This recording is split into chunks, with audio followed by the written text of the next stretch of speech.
Legislative business Shri Atal Bihari Vajpayee. Mr. Speaker, sir,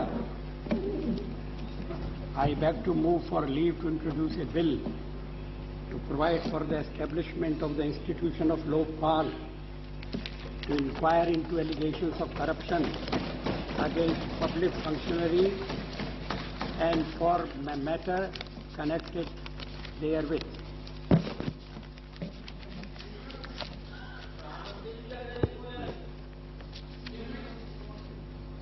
अध्यक्ष महोदय,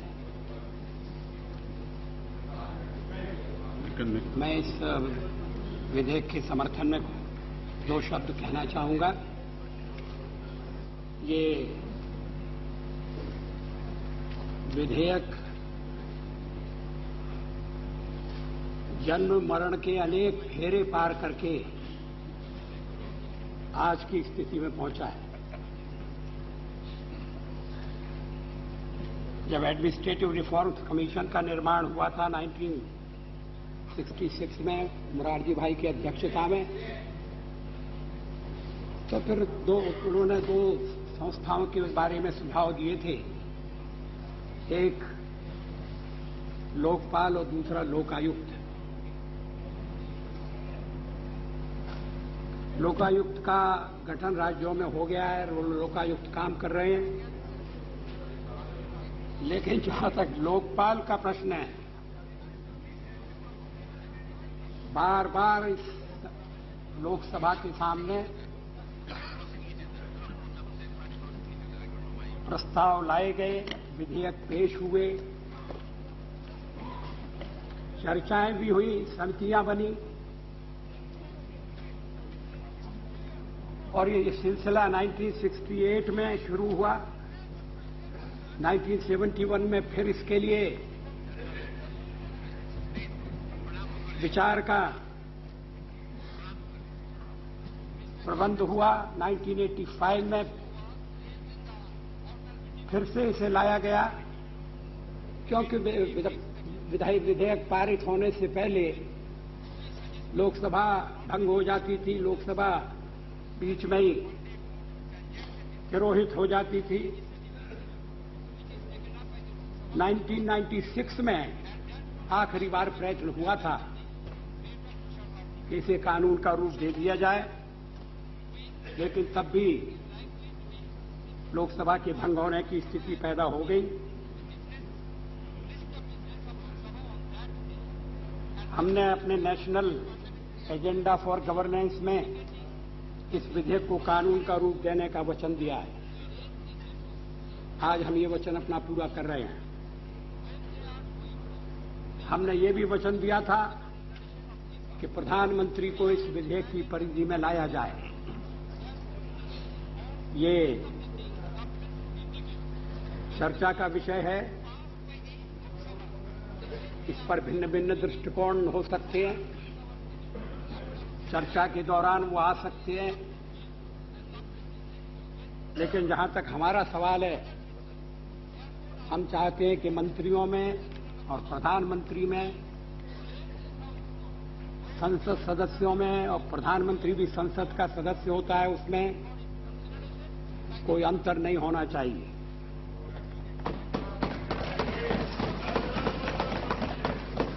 कानून सभी पब्लिक सर्वेंट्स पर लागू होगा, तो सभी संसद सदस्य उसकी सीमा में आएंगे, क्योंकि अब संसद सदस्य No. Please. No. Please. No. Please. आप बैठिए जी। No. Please. No. ऐसा नहीं है। अध्यक्ष महोदय, लोकपाल में 3 सदस्य होंगे। No. Honourable member please. और तीनों सदस्य न्यायपालिका से आएंगे।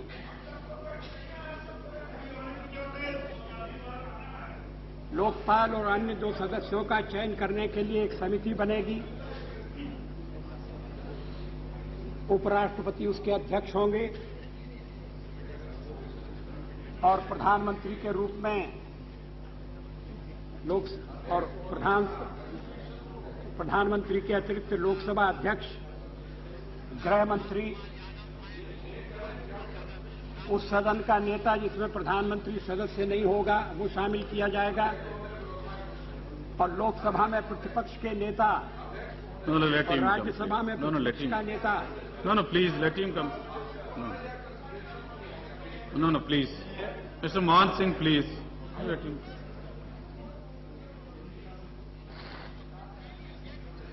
लोकपाल इन सभी सार्वजनिक पदारूढ़ व्यक्तियों के खिलाफ उन शिकायतों की जांच करेगा जो प्रिवेंशन ऑफ करप्शन एक्ट 1988 के अधीन दंडनीय होंगे। लोकपाल के अध्यक्ष अथवा सदस्य यदि वे किसी सदन के सदस्य होंगे, सांसद होंगे या विधानमंडल के सदस्य होंगे तो उन्हें उसे त्याग पत्र देना पड़ेगा। मैं लंबा भाषण नहीं कर रहा हूं।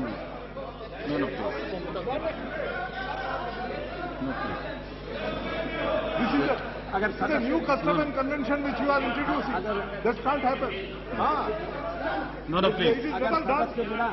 It is never done. No, please. No, please. Are you this? Shankar ji, please. This is to be politically motivated and nothing else. No. अध्यक्ष महोदय, ये परंपरा रही है कि प्राइम मिनिस्टर भाई जब प्राइम मिनिस्टर बिल को पेश करते हुए बिल की रूपरेखा के बारे में दो शब्द कहे जाते हैं। No. मुझे कोई आपत्ति नहीं है, मैं बैठ जाता हूँ। Discussion, you have a right. No. अगर ये प्राइम मिनिस्टर जब भी बोलते हैं उनको ऐसे कैसे Yes. आप बोलिए। I have also speaker allow कर रहे Prime हैं। Minister, but I have also Shankar ji, please. बात हो गई, स्पीकर अलाउ कर रहे हैं। at the time of the introduction. No, you have to Shankar ji, please. Speaker permitting, speaker permitting, नहीं स्पीकर परमिट कर रहे हैं। Advani ji, You please. break the convention. Change the rules. Change the rules. Shankar Then ji. at every time we introduce. No. Advani ji. Speaker, sir, I am surprised really. I am aware that on many occasions when a bill is introduced, there is no statement. There have been many occasions also when the mover of the bill, when he introduces, he makes a brief statement. That's all. I can... No, Shankar ji, please. Please, sir. Let him. And No. I'm extremely sorry. Extremely sorry that a plain factual statement was being opposed in this ground. And that too in the case of the Prime Minister. I regret that it should have happened. Vajpayee ji, is it come? But he... No, please. अध्यक्ष महोदय, मैं सदन का अधिक समय नहीं लेना चाहता। विधेयक विचार के लिए प्रस्तुत किया जा रहा है और सदन को उस पर विचार करने का पूरा मौका मिलेगा। मेरा इरादा No, please. मेरा इरादा उसकी मोटी रूपरेखा सदस्यों के सामने रखने का था, जिसकी वजह से इंट्रोडक्शन में आसानी हो, जिसकी वजह से इंट्रोडक्शन में जो संभावित आपत्तियां हैं उन संभावित आपत्तियों का निराकरण किया जा सके। मुझे इस अवसर पर और ज्यादा कुछ नहीं कहना है। The question is that the leave be granted to introduce the bill. Those in favor may say aye. Those against may say no. I think the ayes have it, the leave is granted. The Prime Minister may now introduce the bill. Sir, I introduce the bill. Now the statement by the Honorable Prime Minister Vajpayee. Now the Honorable Prime Minister, the statement by the Honorable Prime Minister. Submit, sir. Sir, over the last few weeks, government has kept the House regularly informed about developments in the field of international relations and our foreign policy. I take this opportunity to bring honorable members up to date on the most recent events, especially SAARC our relations with Pakistan and the recent ARF and ASEAN dialogue meetings. I visited Colombo on 28 to 31st July 1998 to participate in the 10th SAARC summit. I was accompanied by Commerce Minister, Deputy Chairman Planning Commission, as well as Minister of State for External Affairs, who led our delegation at the ministerial level meeting preceding the summit. The summit reaffirmed the common desire of SAARC member states to strengthen cooperation in the region. There was general agreement with our perception that to meet the challenges and to avail of the opportunities presented by the substantially transformed global economic situation, it was essential to enhance bilateral as well as SAARC regional economic, social and technical cooperation. The agenda and the discussions during the summit were focused on these areas. It was agreed that SAARC must move purposefully towards setting up a free trade area. A group of experts will be set up to negotiate a comprehensive legal framework for this purpose, incorporating schedules for liberalized trade and facilitation measures, taking into account these developed countries' concerns. Parallel steps will be taken to conclude the third round of the trade negotiations under the South Asian Preferential Trade Arrangement and to commence the next round. We have reiterated our commitment to and readiness for bold initiatives to speed up trade liberalization.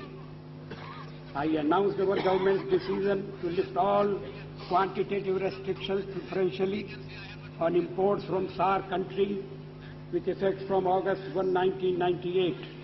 This is a decision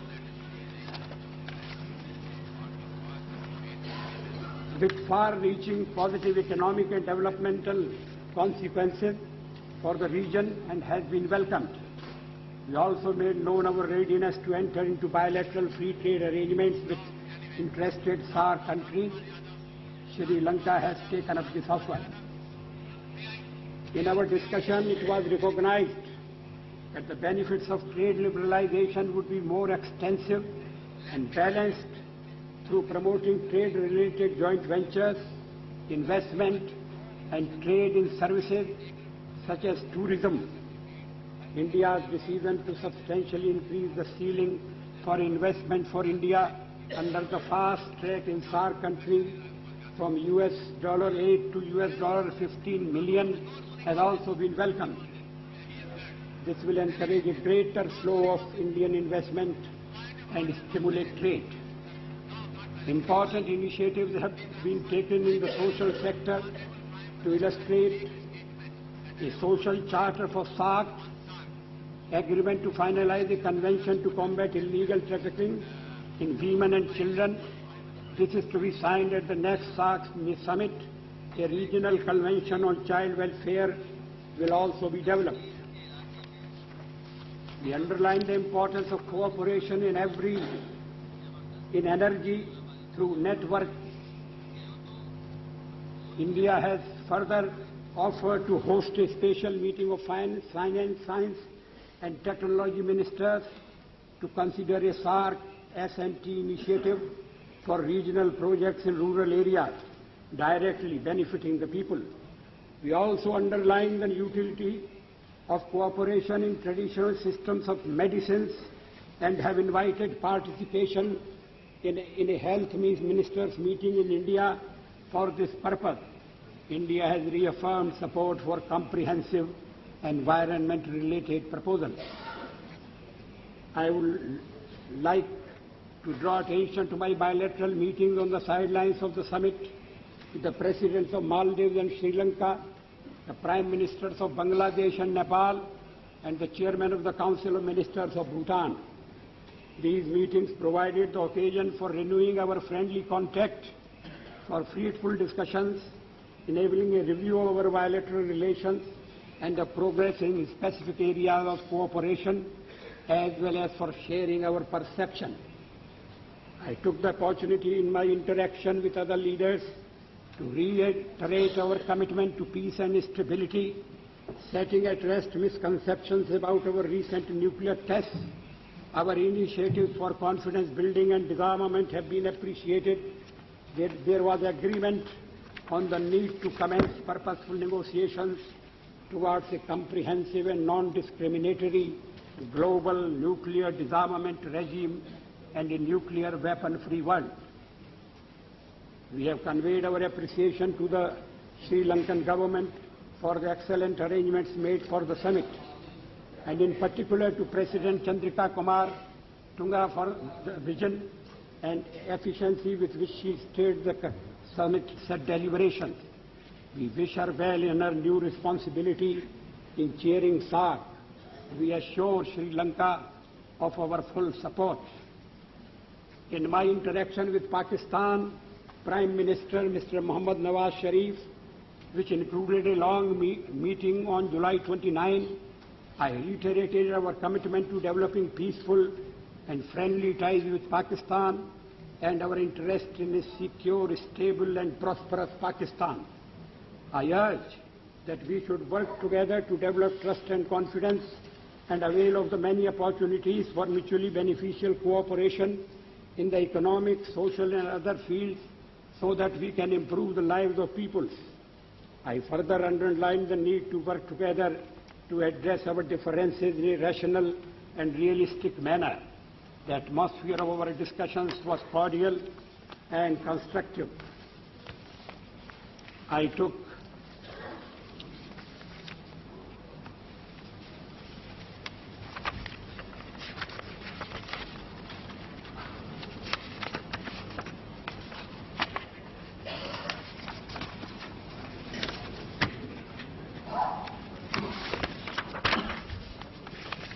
I look forward to continuing a purposeful interaction with Prime Minister Nawaz Sharif.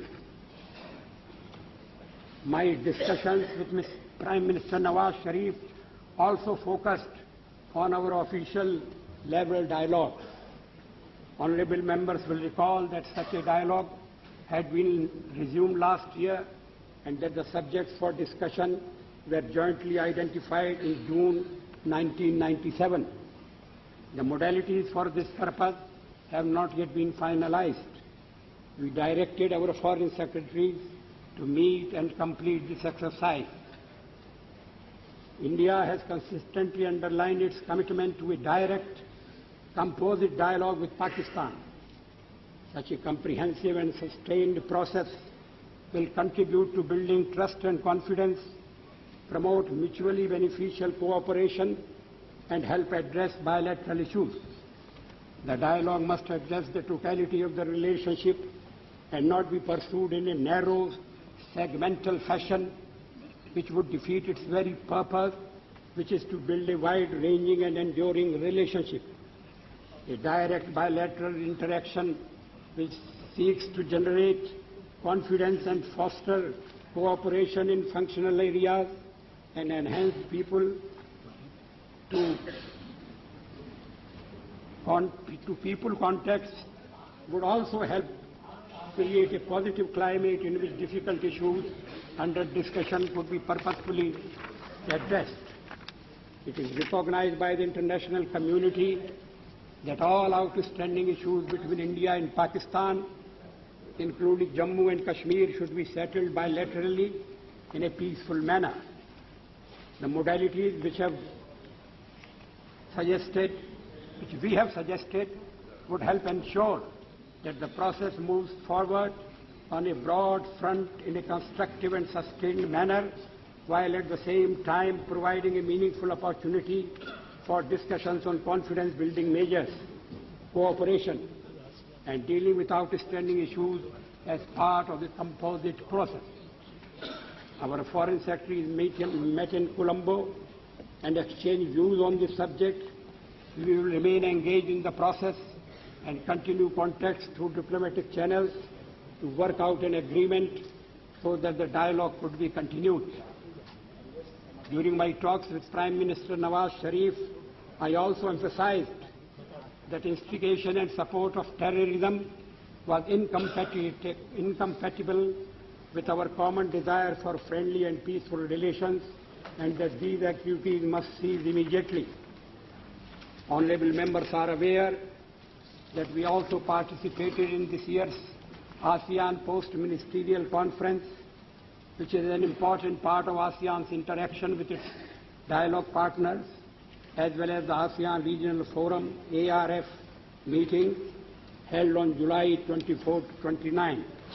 Our delegation was led by Deputy Chairman Planning Commission. My government has reaffirmed the policy of strengthening cooperation with countries in ASEAN and the Asia-Pacific region as a whole. Apart from bilateral contacts, we have also established active communication with them in the framework of the dialogue partnership and ARF.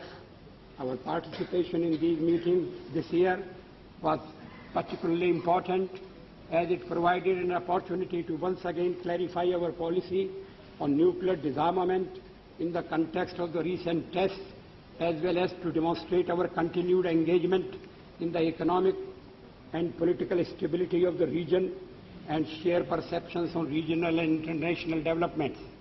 While the ARF chairman's statement contained a paragraph disapproving of recent tests in South Asia, with which we disassociated ourselves, we also found a better overall understanding on the part of ASEAN countries of the rationale of our policy, as well as a need for purposeful moves by the nuclear weapon states towards comprehensive universal nuclear disarmament on a non-partisan, non-discriminatory basis. We assured the ASEAN countries that we fully respected the status of the nuclear weapon-free zone in Southeast Asia. Our interaction with ASEAN reflected an understanding that cooperation and dialogue partnership with India had made good progress, and that we needed to jointly consolidate this through implementation of projects and measures under discussion in trade and investment, infrastructure and human resource development, tourism, culture and people-to-people contacts. The leader of our delegation also had constructive and forward-looking discussions with the foreign ministers of ASEAN countries, Russia, China, Australia and New Zealand, the U.S. Secretary of State and the Minister of State of Japan and the United Kingdom. Our bilateral and multilateral interaction in the ASEAN and ARF meetings has helped our post-Pokhran II diplomatic efforts. Our overall approach and importance of the steps we have taken to address international and regional security concerns is better acknowledged. There is also continued recognition that India is a factor for peace and stability in the region. Thank you. Yes, the honourable members.